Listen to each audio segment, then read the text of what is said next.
Hello and welcome everybody to Climate Transformation Summit 2025 in beautiful Berlin at Impact Hub. We just had 2 full days that were packed with a lot of action. Action on what? Scope 3. So let's have a look at what the others say.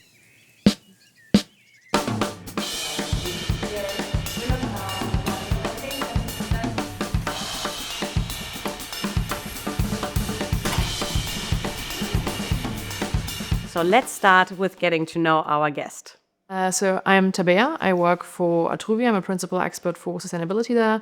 And at Atruvia, we do IT in the finance sector for the cooperative banks in Germany. I really enjoy the work, yeah. So I enjoy seeing how everyone is so inspired around the topic. I mean, here at this lovely event and also just in my daily work, really. And it's difficult sometimes. And again, it's sometimes really abstract and difficult to really get into the processes and to really make tangible for management, but also for our coworkers. But it's I wouldn't change it for the world. I think it's a great field to work in, and I think it's so important, and people are understanding how important it is, especially in the current political climate, right? And so that we're not gonna back down. And I think events like these are a very strong message to send in that way. Don't cover your eyes, right? Take responsibility, do something with that responsibility, and have fun while you're doing it. That's the best way to do it. And now I can't wait to hear why you actually work on Scope 3. For me, Scope 3 has been really brought on by intrinsic motivation and the company and kind of the group itself. So it's really like all of the above. So coming from a more like political background for me, I always realized how unjust climate action can be. What are the biggest barriers or challenges that you have either personally encountered or that you see other companies encountering when tackling Scope 3? I think a few organizational ones, because really kind of getting Scope 3 into every single business unit, into every single process that we do, right? Because for us, we're in IT, we make software. So really thinking about Scope 3 and emissions when it comes to product development, all the way to end of life and what it is for our products. And also just in the different business development strategies. And of course, in procurement, which is where I come from originally. So I think organizational roadblock, so to say, is just that we have to keep reminding everyone to implement. We have to keep giving our colleagues the toolboxes really to be able to implement Scope 3 measures into their work. And also then when it comes to data, I mean, which is why we're here with Climate Choice. So you really need data that is usable for you in your strategies. You need data that you can actually kind of get measures from with your suppliers, that you can kind of help your suppliers, help you, and that you really have a good baseline when it comes to informed decision-making in procurement, when it comes to engaging with your supply chain. So tell us, what are your favorite best-in-class examples that you would like to share with any company when trying to overcome major Scope 3 challenges? You have to take everyone along the journey from as early as you possibly can. Because Scope 3 for so many people is still very abstract. And I think CO2 emissions, just because it's nothing tangible, right, for your everyday work. If you have like a product, a physical product at the end of a process, you can touch it, you can see it. With CO2, it's a bit different. So I think really taking along everyone involved, including your suppliers and all of your internal workforce and your colleagues, to make clear what big of an impact we have as well. What exactly is Scope 3, and just to kind of get an idea of the dimensions that we work within.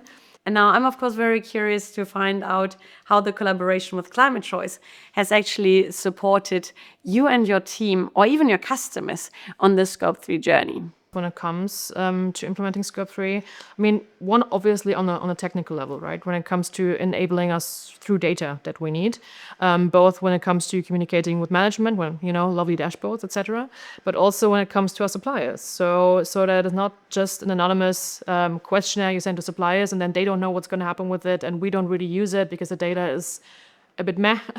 So it's been very helpful to kind of set a standard there, and to have that support for our suppliers from Climate Choice as well directly, which has been the feedback that we've been given from our suppliers, that it's like a very helpful setting and they actually know what to do.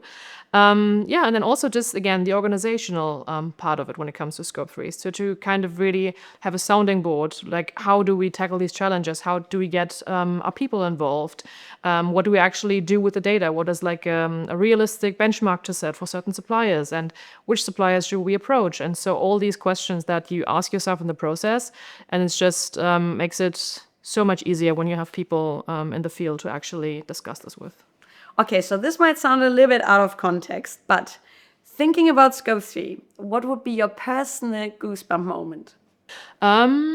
Actually, yes. So for me, what is always a goosebump moment for me when it comes to our supplier relationships is when suddenly there's a shift in communication and we all get very honest suddenly, right? Because of course there's like different settings with suppliers, and when you're negotiating contracts and all these things, there's like a different vibe. But when you're talking sustainability and climate, my experience has been that it's a more open and kind of level-headed discussion. And for me, what always gets me very excited is when suddenly we will say, okay, this is our management presentation. And then we ask a few questions and say, okay, well, this is what actually isn't working yet. And how can we maybe enable each other to do that? And then I can say, oh yeah, we have the same issue. This is how we did it, right? So suddenly there's this collaboration happening, far away from any negotiations and any secretive goings on. So that for me has been very, very inspiring to see. Now, let's look ahead. What gives you hope that your company will achieve its goals? Co-workers, really, because we have a very strong commitment when it comes to climate in our company and in our group, but also when I look at all the things going on within the sector, right?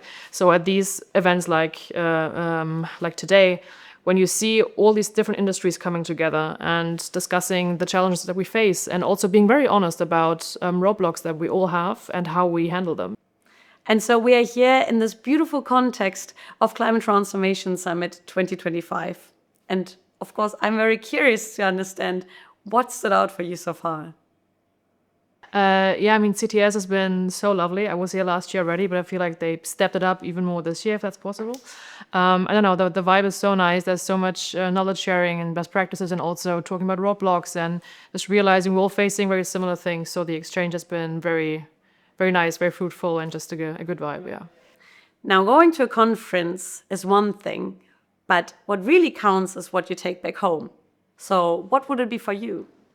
The most important key learning for me, if I can call it that, is that we really are all facing similar issues, which is why we should really use the community that we have and that we have been building and that Climate Choice have been building, and really kind of learn from each other and learn how to really implement Scope 3 in all of our processes, and how to really engage our colleagues, engage our suppliers, engage our directors, and really get that message kind of spread across the company and across industries.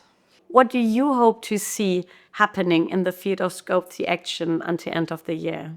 I hope to see even more of an acceleration when it comes to measures that are being taken. I hope for also on a government level and on an industry level as well, of course, for people to really understand the levers that we do have in Europe and in Germany on a global scale, and to really take responsibility for the impact that we have globally, and also realize how much innovation there is and how much more innovation we can all together kind of enable, really, and to really support people doing the work and to just, share the love.